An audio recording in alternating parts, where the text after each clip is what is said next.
Hello，今天我们要来聊聊eat humble pie 那个非常有趣的英文片语。对，这个片语真的非常有画面感。没错，那我们的任务呢，就是不只要带你搞懂它为什么代表承认错误并道歉，或是忍气吞声的意思，我们还要带你穿越回中世纪，去听一个关于骄傲骑士还有奇怪肉馅饼的故事。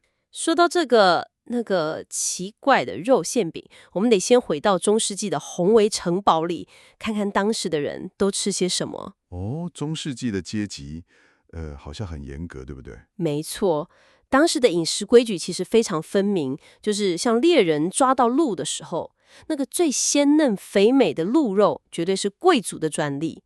就是只有国王啊，还有骑士那些人可以吃。对，只有高高在上的贵族能吃。那剩下的部位呢，像是鹿的内脏，当时的古英文叫做 umbos，这些内脏就会被剁碎，然后做成便宜的肉馅饼，分给地位比较低的仆人们吃。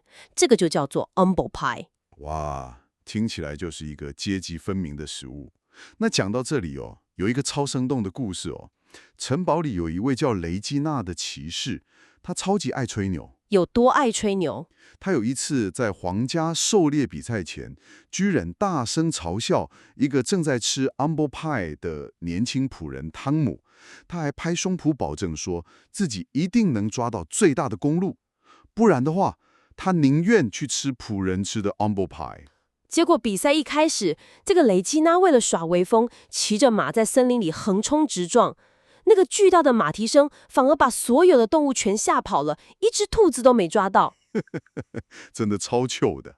可是反观那个被嘲笑的仆人汤姆，没错，汤姆凭着他平时累积的追踪技巧，安静仔细地寻找足迹，最后竟然帮国王找到了传说中的大公鹿。哇！所以比赛结束之后，雷吉娜真的超级灰头土脸的，在所有人的注视下，他只好低下头为自己的自大认错，红着脸当众吃下那盘热腾腾的内脏馅饼。